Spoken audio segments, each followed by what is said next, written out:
হঠাৎ করে কিছু মুখরোচক খাবার ইচ্ছা হলে এরকম পরোটা বানিয়ে নেওয়া যায়, যেগুলো আমাদের ঘরে থাকা কিছু ইনগ্রিডিয়েন্টসই হয়ে যাবে। আর কিছুই নয়, অল্প একটু পেঁয়াজ কুচি মিহি করে কেটে নিয়েছি, তার সঙ্গে একটু কাসুরি মেথি, একটু চাট মশলা, একটু লঙ্কার গুঁড়ো, এগুলো অল্প অল্প করে দিয়ে দিলেই,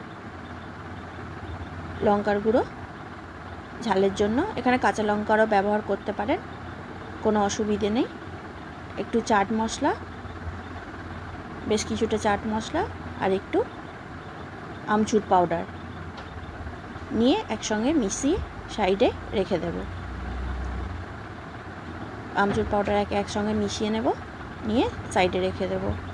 আর আটাটা এখানে আমি আটা নিয়েছি, ময়দা নিইনি, আটা দিয়ে আটা মেখে নিয়েছি, সেটাকে নর্মাল জল দিয়ে আর নুন দিয়ে মেখে নিয়েছি।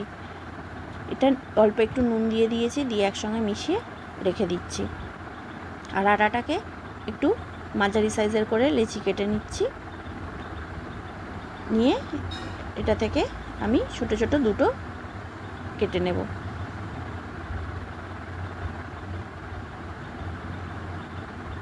দুটো লেচি কেটে নিয়ে এর মধ্যে পুর ভরে নেব, যেমন নর্মালি পুর দেওয়া হয় সেইভাবেই পুর দিয়ে নেব, নিয়ে এটাকে বেলে নেব।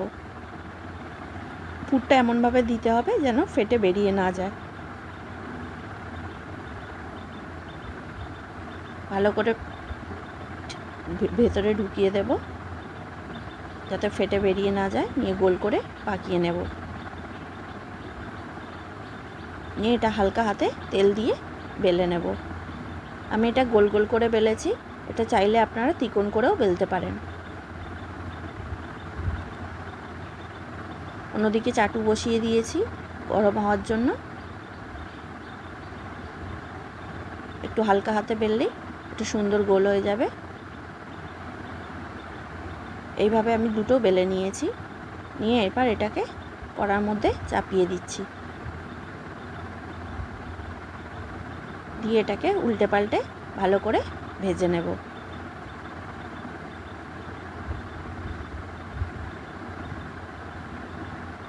আমি দুটোকে একসঙ্গে ভেজে নিয়েছি, আপনারা চাইলে একটা একটা করেও ভাজতে পারেন।